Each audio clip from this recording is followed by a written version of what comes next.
Welcome to the 624 Pod, your home for all things independent films. We're going to discuss all the positives and negatives when it comes to independent filmmaking. We're going to have incredible guests from the film industry talk about behind-the-scenes experience, the good, the bad, the ugly, and how the industry has changed in the past 10, 20 minutes. 30, minutes, hours, years. That's the point. It's always changing. And of course, we will always focus on independent filmmaking right here in our state of New Jersey. I'm Tom Baldinger. And I'm Mark Rigodano. All right, let's do this. All right, so Mark, this is season 2, and we have another episode of season 2. A couple episodes done. This is going to should be our 3rd episode, and super excited for this week. No, we've got a great guest this week. This gentleman has done everything. Yeah, he's done TV, he's done movies, he's done plays. He's a writer. We'd like to introduce Dan Lauria. Dan, thank you so much for coming on to the show of 624 Pod. Why don't you wait before you thank me? But yeah, it's a great pleasure to be here. So we had the pleasure of working with Dan on our pilot of Unsuited a couple years ago. That we're actually going to be screening it down in Florida at the World Poker Tour. We're really excited about that. Yeah. Dan, thank you. Which was actually a lot of fun to work on. We really we had a few laughs that day. Remember? Yeah, we did, and just having you on set, and you taught me a couple great things, and we had dinner last week, and you've taught me even so much more. Dan, before let's talk about your play. Let's talk about this play that you wrote. Tell us about it. Well, the play is about 2 older comics, a man and a woman, who have dementia. And every day they meet on a bench, they end up writing comedy, and they fall in love all over again. That's it. Just told you the whole play. That actually sounds like heaven. Yeah. And what might be a little different about it for your viewers, I hope they'll come and see it. You can't write a full upper about dementia, but there's a lot of laughs, and it's not about the family. It's just the 2 of them, and how, regardless of what happens, the creative spirit doesn't die. Yeah, that's beautiful. Not like in the film industry. They're doing all they can to kill it. So, so talk. Well, where can people find some information about the play? Okay, we have a website. It's called justanotherday.theater. Nice. And you'll see there all the reviews. And we did it upstate New York. We did it in the Berkshires. And we had 5 reviews, and it was like my mother wrote them. So, a little bribery goes a long way, I guess. I don't know. They seem to like it. And I'll tell you, though, fellas, the truth is, I'm all these people say, oh, I don't read the reviews. Oh, I don't care what they say. That's a lot of crap. You get a bad review, it hurts. You get a good review, it's a little pat on the back for all the work you've done. Yeah. But in the case of this play, I think the best comment I heard was at a Q&A afterwards. A woman in her 40s got up and said, I'm dealing with my mother who's going through dementia. Thank you for not making them stupid. That, to me, is, I wish everybody, before they buy a ticket, could see that. And I think it sets them up great for coming in. Well, and it's awesome coming from a real person and not a critic to say something. Because the person who comes to see it might not necessarily nothing against it, because hopefully the critics are saying very nice things, but you said on our podcast that critics see too much. Yeah, they do. So everything is in comparison. I think I don't know, what is our choice? This is interesting. I didn't plan to talk about this, but do we rely on critics who have seen too much, so everything is in comparison? Or do you want to rely on your neighbor next door who said, oh, I saw this thing and it made me laugh, and she wore such beautiful dresses? More people are going by what's said on Facebook, which has no background. Yeah. or do we go with critics who have too much and are comparing you with anything? I don't know. I do what Charles Durning did. I read everything, bad reviews, good reviews, but what I'm looking for is consistency. If 5 reviewers say, I hate this element of the play, well, then maybe I should rewrite it. Instead of just ignoring it. And if 5 critics say, I love this idea, then maybe in rewrite, that's where the enhancement of the play should be.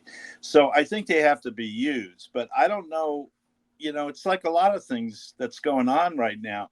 Do we rely people's opinion on Facebook who are, the depth of what they've seen is minimal, very shallow? Yeah. Or do we rely on the critics who are comparing you to everything and really bragging about what they know in their own writing as opposed to what you're doing, Well, it's funny, you turn on the TV, you see a movie, right, on whether it's HBO or Showtime, whatever it may be, and you'll see, if you see, they have the critics review, the Rotten Tomatoes, and then they have a popcorn thing, right? And the popcorn thing's the audience. And there have been so many films, especially recently, that I've seen that show, they'll show a Rotten Tomato, a green Rotten Tomato, which means the critics hated it, but then you see audience, 80% popcorn. So to your point, like, who do you believe, right? Yeah. Or you see the opposite. You see the critics loving it and audiences hate it. So it's like the wild, wild west of reviews. And most actors, and you're going to find this with Unsuited as it goes out to critics, and most actors have gone through this. You will get a horrible review, and then the next paper gives you a rave, and the critics both saw the same performance. How does that happen? Well, it's just I had one. I did Willie Holtzman's play Hearts up at Long Wharf when there was a Long Wharf, and the Hartford paper, even in the title, said Lauria kills hearts, and the New Haven paper just went on and on like I was Brando. Lauria brings it. It wasn't in the title, but it was Lauria brings tears to your eyes. They saw the same performance, but it seemed like they were having a war between Hartford and New Haven. Interesting. So sometimes you get caught up in that. Now when I went to Hartford and I did A Christmas Story, the same guy gave me a rave. So you get caught in these wars, and it's one of the reasons why you have to tell young actors, young writers, directors like Tom here that you got to take all this stuff in. You should look at it, but don't take it personal. Look for how it can help you instead of just getting angry or patting yourself on the back. I heard from an art professor of fine arts, like with painting and stuff, and she wanted to get out of it because she said it was constant. It had nothing to do with the actual student's art, because one professor will say, this is a brilliant piece of work, and then the other professor will piss all over it just to make the other professor look like an idiot, and they try to have a battle of the ego, and you realize it has nothing to do with the actual kid's art. It has to do with them. Well, you take that a step further. It's why a lot of actor, writers, directors are not at colleges teaching at the end of their careers, because the academians don't really want the professionals there. They think the professionals are going to counter what they've been teaching. I know I do a lecture at colleges. It's very hard to get that first lecture, but after I'm there, I always get invited back because I'm really not saying anything that against what people are teaching. Yeah. And Dan, you said something earlier. You said that, the film industry has changed so much. It's whether talk to us, talk to our audience about, how you've seen film, the industry itself change in the past 10, 20, 30, 40 years. Well, it's major, and I don't know how far dumb we can make the audience, but the biggest misconception is it's about money. It never was, never will be about money. It's about power. Lemley wanted more than Douglas Fairbanks Sr. He wanted more power than him. Jack Warner wanted more power than Errol Flynn. The 70s, all these independents, Warren Beatty, they made all these great independent movies because they wanted the power over it. Well, now all the power is in the editing machine. It's no longer an editor sitting there with a director. It is done mechanically and so quick. So we've gone from telling stories to cutting on every line, a face on every line. If you see, I think Martin Scorsese is one of the greatest directors that ever lived, his early work. But you go see the movie now that's out there with DiCaprio and De Niro. They must have 6 scenes together. Not one of them is shot in a 2-shot. One face, the other face, one face, the other face. There's no way in an old movie they would have do that. There's no timing involved. The timing is done on the machine. And let's face it, guys, if they'll do that to probably the two of the greatest actors that ever lived, they're going to do it to everybody. Yeah. Turn on your TV right now. Watch Criminal Minds. Watch NCIS. It's a talking head every time. A monkey can do that. Yeah. I mean, I don't want to get political, but we've dumbed down the audience so much that Republicans voted for Trump. So I don't know how much stupider we can get. and you know what? You laugh, but to prove my point, and I hope everyone listening to this does it, go on your phone right now or on your laptop and Google Playhouse 90. And you will see it says videos. And under it, you'll see Project Immortality.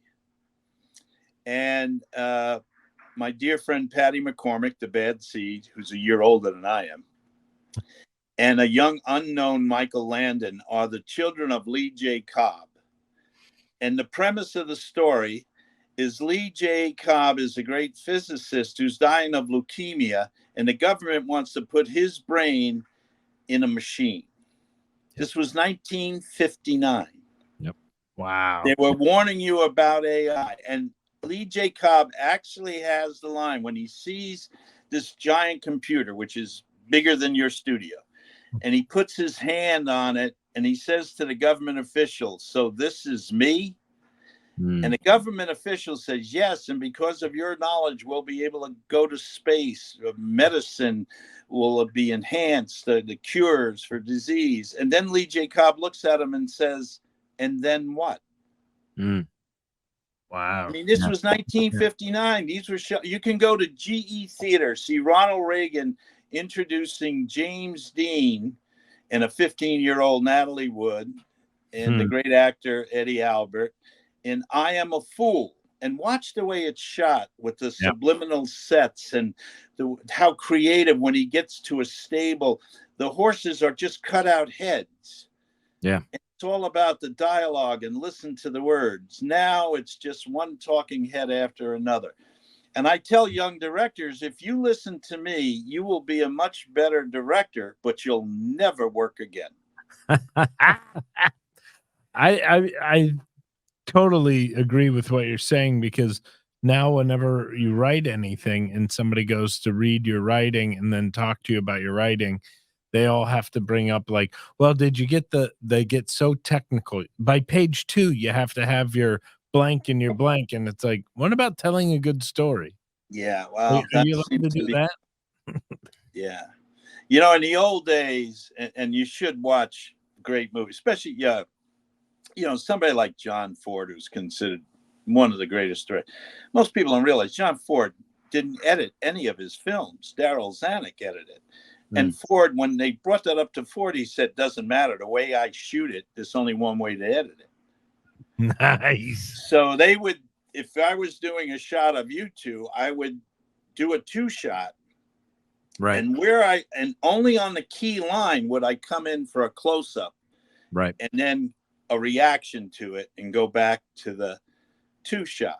So he would shoot the whole thing. They rehearse it. He'd shoot it. When he was happy, he would just go in and say, "Just say those lines." So there was no option. And I tell young directors, and this was an old rule of thumb, always try to shoot a master that you would love to play as is, without any cuts. Yeah. Take your time. Move the actors and not the camera. Do you think young actors today, because yes, you're shooting a master shot, and if you take a director who takes that approach, right? Do you Mhm. think actors are ready to give their best performance because they know, oh, you're going to go to my coverage, so I don't need to. Yeah, young actors. Well, you got to remember, young actors today, most of them have never done plays. Right. They've come out of college making 10-minute movies. So how do you get a young actor? I mean, and I love what you're talking about, Dan, and I, I'm, How do you get Well, it? that's your job. Don't hire them. Tell them before you start. Look, I'm going to shoot this scene in one. right.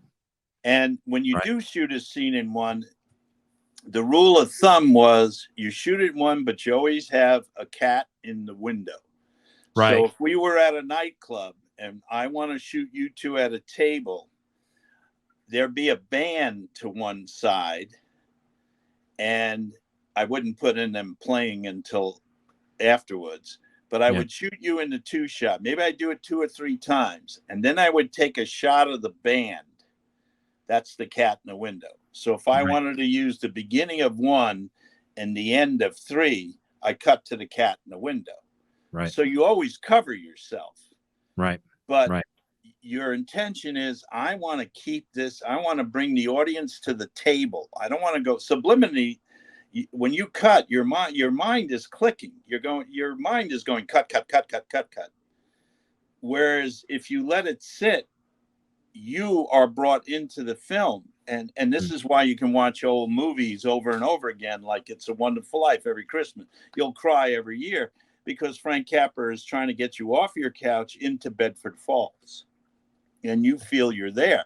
But that's done because there's long shots with, Jimmy Stewart praying at the bar.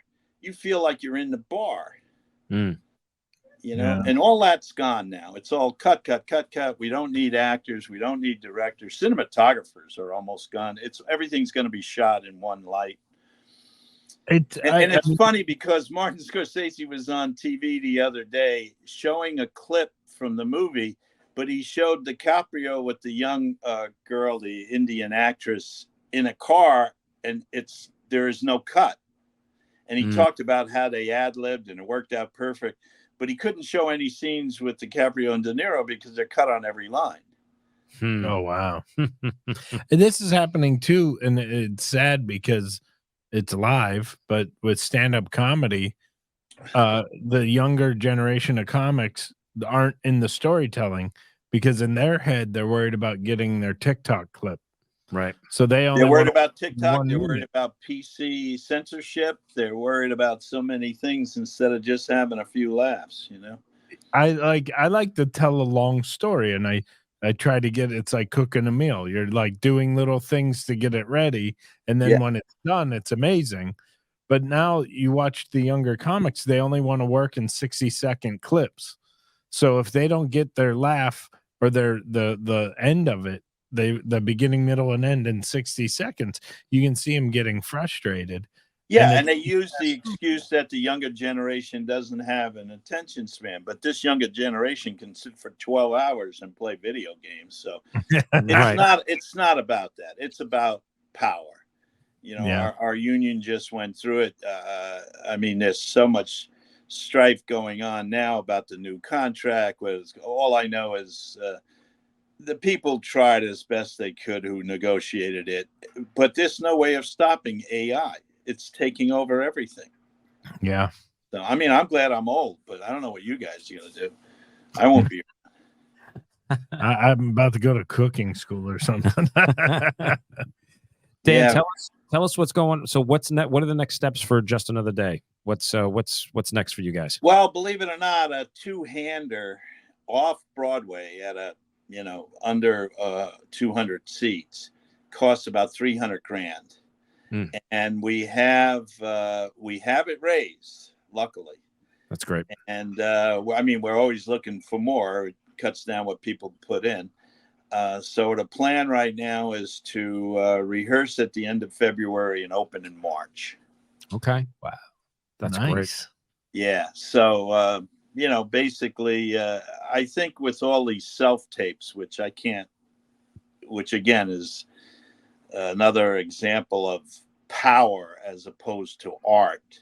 You're talking about self-taping for auditions. Right. I can't Yeah. see. I'm in a position now. I don't get sent up for small parts. I get sent up for big parts, and I do the self-tapes, and they're always getting pins put in me, meaning your self-tape was great. But then it's always given to a bigger name who didn't self-tape. Interesting. So now we're allowed to ask, do you have offers out? And when they say not yet, I just say, let me know when your offer turns it down, and I'll be glad. And I always offer to go in and audition, even if it's already cast, but they don't do live auditions anymore. There's a reason why a lot of the casting directors that I knew are dropping out of the business. Wow. What were you going to say? What were you going to say, Mark? It's a weird thing because one, like I just did a commercial audition last night, and they wanted me to tell a story so they could get my personality, get to know me. And it's like, you could just bring me in and you get to know me right away. like then you know right away. But now I have to like, okay, what kind of story do you think they would like? And what kind of, instead of just getting to actually know the person and going, oh, hey, you got a Steelers shirt on, you a Steelers fan? Oh, that's cool. Instead it's, okay, I'll tell a story about going to Disney. But I don't know, maybe they don't want to know, like a long No, they don't really want to know. And the compromise is so obvious. You're going to, like, I was 4 days away from going to Sicily to work on the show, and they gave it the part. They said I had it. We even filled out contract papers, but they hadn't signed yet. Well, the part went to an Academy Award winner, and F. Murray Abraham, and he went. And he's a terrific guy. I was honored to be in the same sentence with him. But when he came back, I found out they used my self-tape in negotiations against him. They said, here's the final offer. If you don't take it, we're taking the guy from the Wonder Years. His self-tape was so good. And the compromise is so easy. You got an offer out to great. If I was a director, I'm going to hire my friends. I totally understand that. When I work now, it's because some director I worked with or star said, I want Dan for this. Yeah. But, and I understand that. But if you have offers out, just have me send in my tape. The last job I did on, what's that? The Good Doctor. Yeah. I only got the job because this guy Michael was directing, and it said Marine on it. So he said, "Oh, Dan Lauria, let's get him. He's old. He's a Marine." So I go there and I thank Michael for the work, and I said, "Did they have self tapes for this role?" He said, "I don't know." It took him 2 days to find out the casting director had actually had people self tape, and I said, "Michael, I bet you it's everybody we know." And he looked at the list too, and it was all our friends. Every one of them is a good actor. Every one of them should be on the show eventually. But they make them jump to the hoops because there's no respect for acting anymore because of the mechanics and the way young people direct now. Yeah.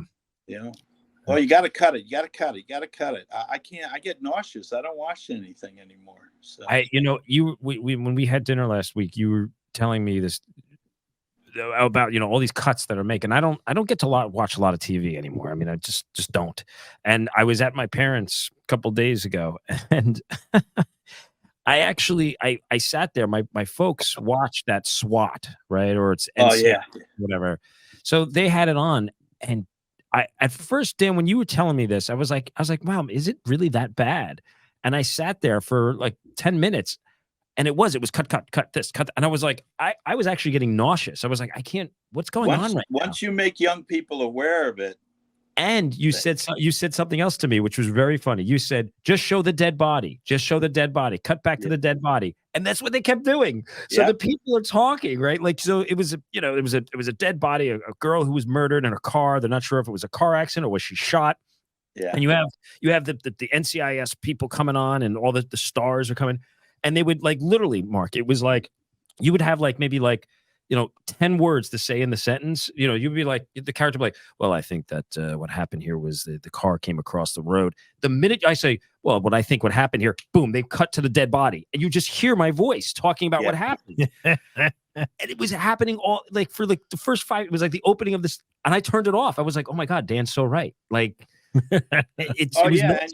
and young people have a hard time. They don't understand why it's better for them to go into a room and audition Right. instead of looking like everybody else, just your head from a 2T shot. And nobody's going to remember that. I can't tell you how many times I went in and auditioned, didn't get the job.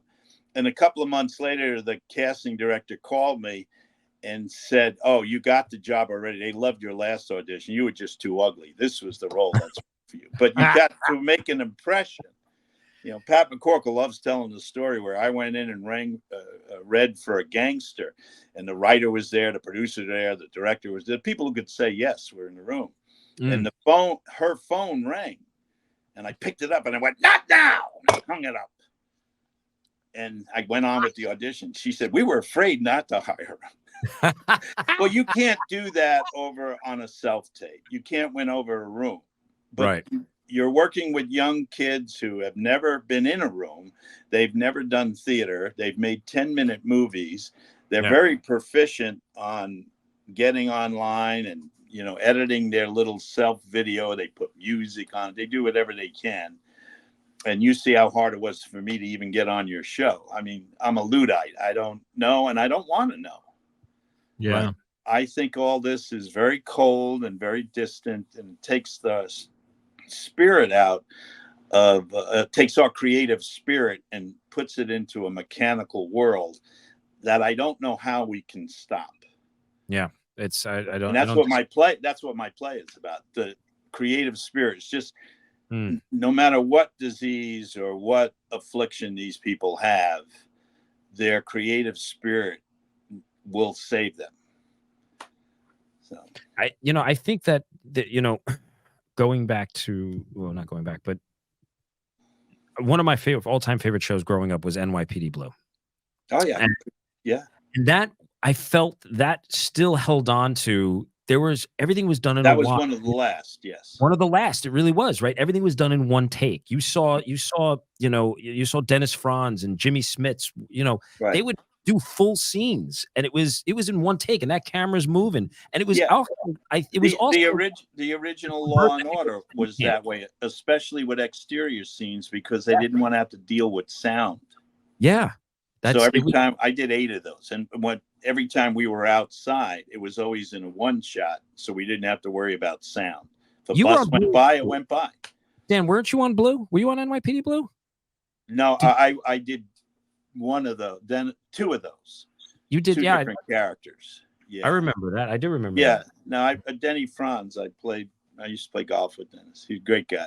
It's literally that show inspired me to be a director and a writer, and I just that writing on that show.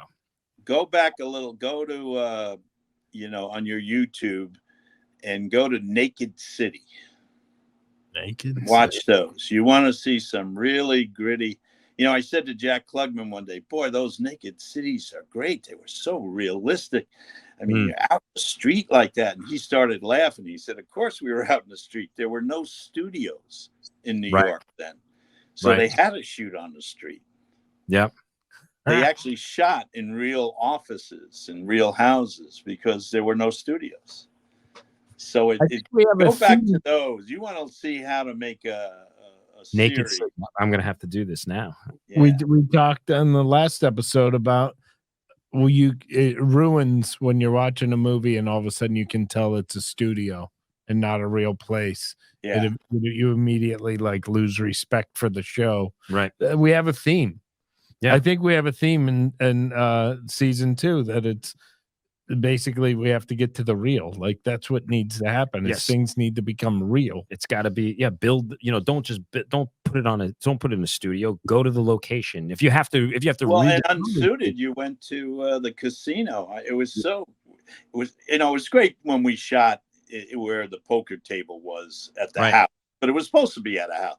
But when we went to the casino, it was great with that bar. It was kind of, it was just a little, you could tell it was the back room of a real casino. I love that stuff, Yeah, we went to the Showboat, and the Showboat, the Showboat is no longer a casino. It's an arcade. And on the second floor was still the poker. They still had this one huge floor, and it was called Heart and Souls. And that's why we stole that name. We were like, well, he goes to the Heart and Souls Casino. But we went in there and we rebuilt the casino to make it look like some of the poker room with the bar and everything. And it had that feel of, like, so when people, we showed it to, we've been showing it around to a couple different people. And like I said, we're going to be showing it down at the Hard Rock at the World Poker Tour in a couple of days.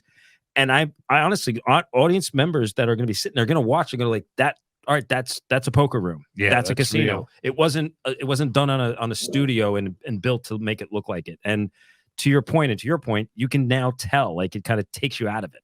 Yeah. Well, we can tell, but the people who get used to seeing it, they won't know the difference. Right. Everything will eventually be shot in front of a green screen. Oh, yeah. And if you keep feeding them that, after a while, they don't know any better. Right. We won't even need to do interviews because we can just get our AIs. What would I say? AI, tell them.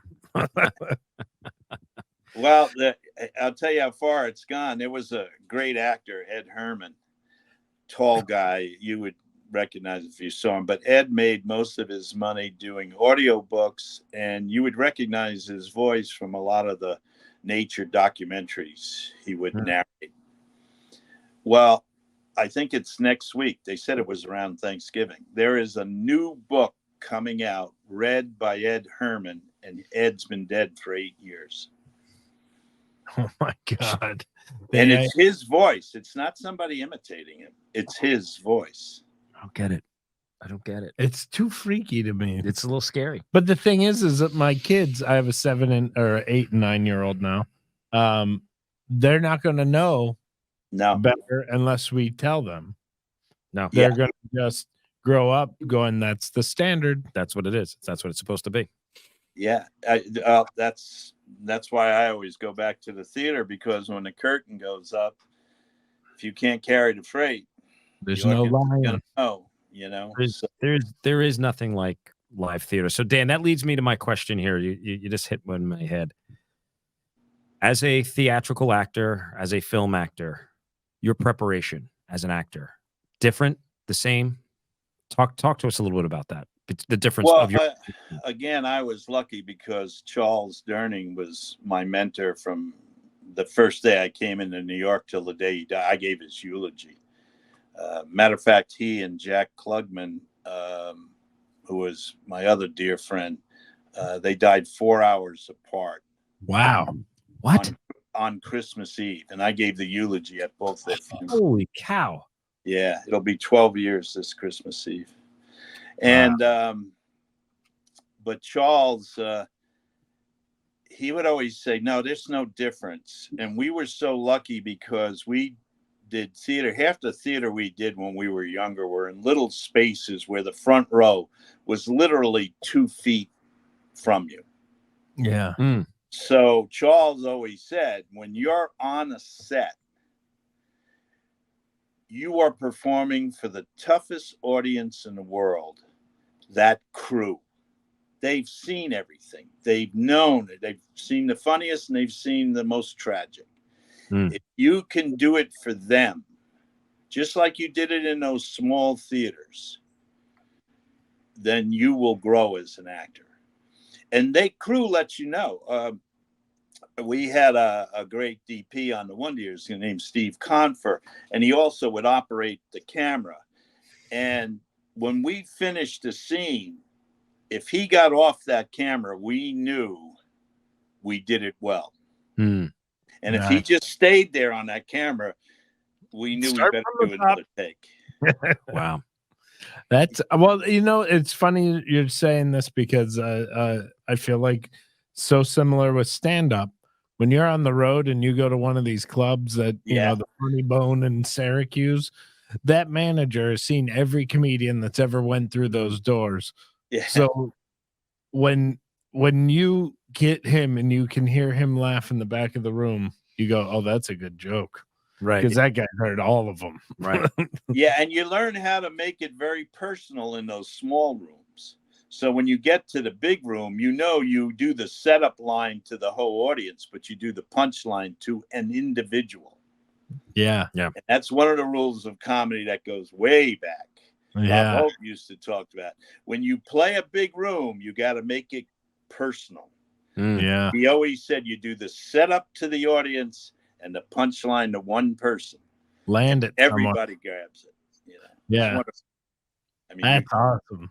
That's beautiful because it's so true. And I didn't really think about it until you just said it. Wow. You know what I do? I always look one guy in the eye when I go to the punchline. Yep. You got to land it somewhere, or else it dissipates. Right. It's out. Bye, joke. Yeah. See, all those things you learn in theater. So when you say what's the difference between film or theater, for me, there is none. I'm not a method actor. I learn my lines, and if I have good lines, I know they will overcome me, and I play into them. And if you have bad dialogue, as the older you get, you realize the worst you can do is try to make it work. I go to the Robert Mitchum School of Acting when I have bad material. I say it as fast as I can. Let the audience figure it out. It's funny, Dan. It's great. I was gonna say it as fast as I like that, but Dan, I talked to our last guest about theater, right? And my background is musical theater, and I think, and I'm probably gonna get punched in the face for saying this because I know some actors who've never done theater before, and you can tell the difference.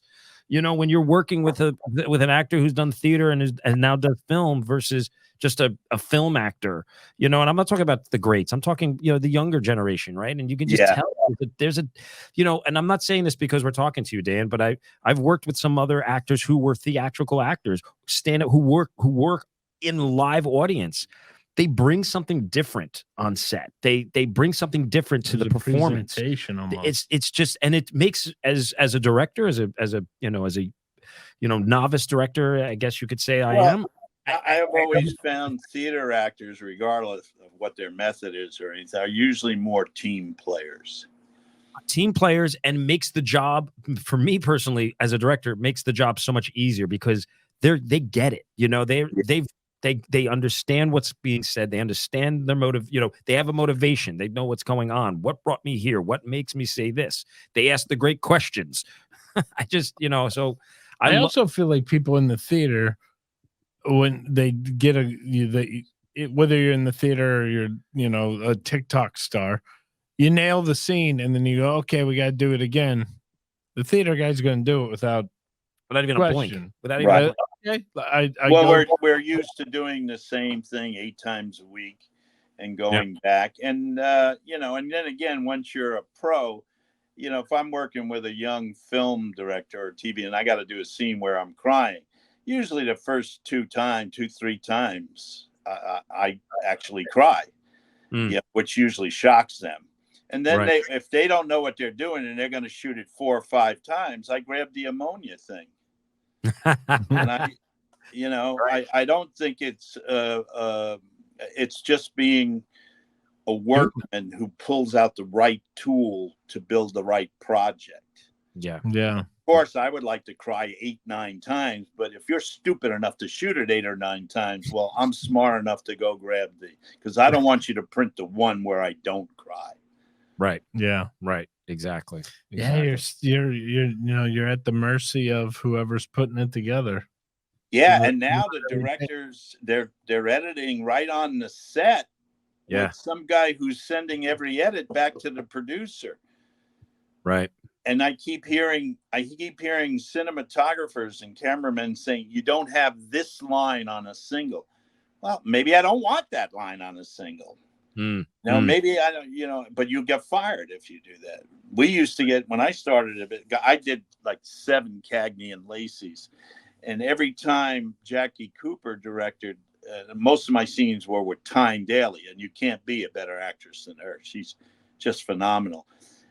He knew Tyne and I always got to the set before the crew got there, and we would run our lines. And Jackie would walk up and say, "Oh, my 2 horses." What do you got for me? We'd show him what to do, and he'd say, put the camera over here. We'd always shoot it in one, pretty much all the time. He would do a cat in the window if he shot it more than once. But then he would go, let's go home. The crew loved him, but the producers loved him too, because he saved them money as far as, hourly pay and everything. Now he would be fired if he did that. Why didn't you cover it? Why didn't you have this line on a single? Why didn't you go tighter? It's all directed the same. A master shot that's used for the first line and the last line, and then one talking head after another. Yeah. No listening. Show young people Abbott and Costello doing Who's On First. They'll laugh their heads off. And then you say, look, there's no cuts. It's just the two of them. That's called timing. Yeah. Yeah. The movie that always comes to mind whenever we talk about anything like this is The Deer Hunter. You watch the first 20 minutes of The Deer Hunter, and there's probably 3 cuts in the first 20 minutes. But you feel like you're in a wedding in Pittsburgh.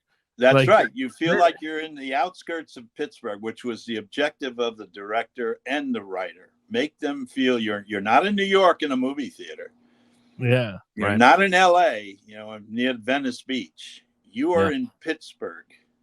I love that movie so much. Can you imagine how they would shoot those same scenes today? Oh, they wouldn't even have the wedding in it, because that would be part of the director's cut. Yeah. Go to the golden age of television and watch The Comedian, directed by Frankenheimer. There's an opening scene in there, and this was done live with the cameras that you could actually see in this scene. That took 3 people to operate. Wow. You had to have a guy who pushed the camera, a guy on the camera to keep it in frame, and a focuser. Wow. And that scene would take over a week to shoot today as a movie, and they did it live. Amazing. Oh, man. And see, I don't think directors are even told about this. They're told about editing and how to cut on every line, which is no editing, really. They study music videos instead of great film. Go watch Preston. Watch Preston Sturges' Hail the Conquering Hero. There's scenes with 7, 8 guys in it, no cuts. This one scene goes almost 8 minutes without a cut. Love it. I absolutely love it. I think that's what made that Michael Keaton movie. It was a Birdman. Yeah. Yep. I was just gonna bring that up. You watch that movie and you get so sucked in because you feel like you're in the theater walking through it throughout the whole thing. Yeah, they actually have some subliminal cuts in there, but nothing like. No. Yeah. No. Yeah. No, nothing like that. But you really feel like you're part of it. Like you don't feel like you're watching, from a whatever, a bird's eye or whatever you call it. You feel like you're walking in it and you're in the movie. Yeah. Right. You're part of. That's why you watch some of those old movies every holiday and you still cry when Jimmy Stewart says, "Attaboy, Clarence." Right. Right.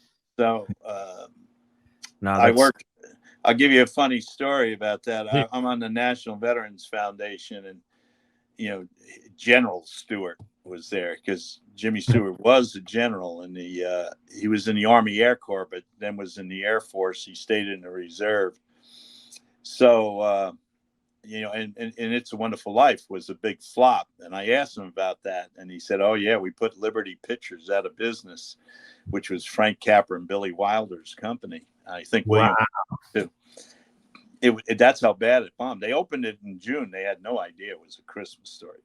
Wow. So I said, yeah, but it came such a classic. And I got one question.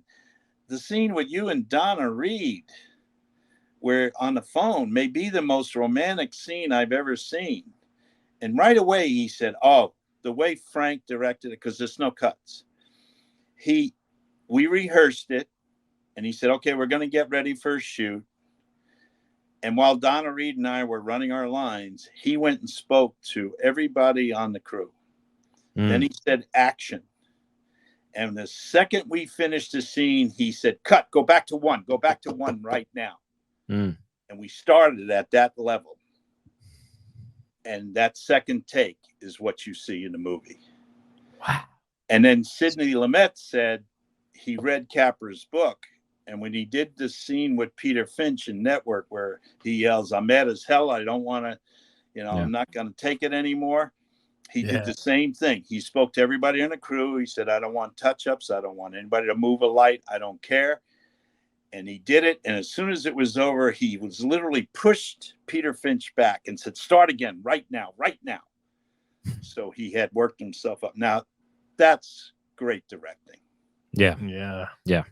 And even though there are cuts in it, they're not cuts from different takes. There were different cameras set up. Right. So, and here's a funny one. I asked General Stewart, I said, what I always wanted to know is why you and Donna Reed never did another movie.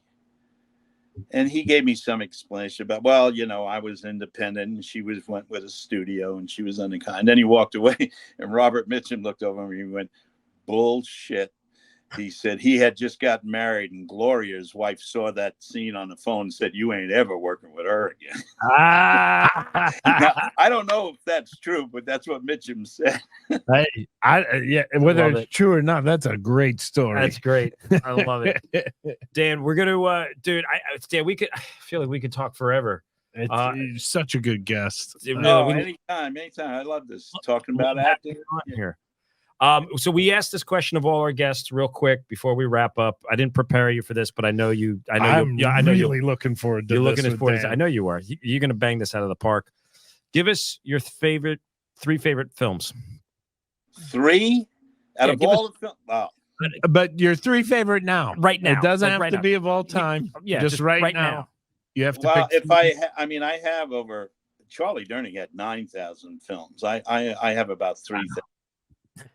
If I had to pick 3, it would be It's a Wonderful Life, The Best Years of Our Life, and Requiem for a Heavyweight or Marty. Yes! Oh, Requiem for a Heavyweight is definitely in my top 10. Love it. Of all time. I love that movie. Absolutely love it. Dan, give us one more plug for the play. Oh, Just Another Day .theater. That's the website. And when we have set our dates, you can go there. You can read the reviews, and I hope people will come. We're gonna be plugging this away, Dan. We're gonna be pushing out there. We're gonna plug away, and we're gonna be there for sure. All right. Well, then, if you plug it, you're gonna get free tickets. So no, you don't have to give us free tickets. We're supporting. This is what it's all about. Dan, thank you so much. Stay with us here. So we're just going to wrap up here. So mention our sponsor is Central Jersey Nursery, located in Hillsborough, New Jersey.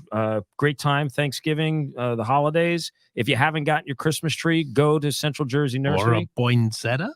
Get yourself a poinsettia. Get yourself a nice Christmas tree. Make sure you tip those boys who are putting the stuff on the trees and everything on the cars. Those boys are working real hard. So make sure you take care of them over there at Central Jersey Nursery, our sponsor for 624 Pod.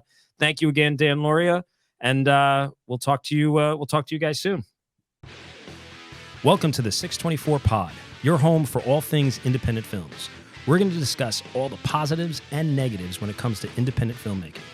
We're going to have incredible guests from the film industry talk about behind-the-scenes experience, the good, the bad, the ugly, and how the industry has changed in the past 10, 20 minutes.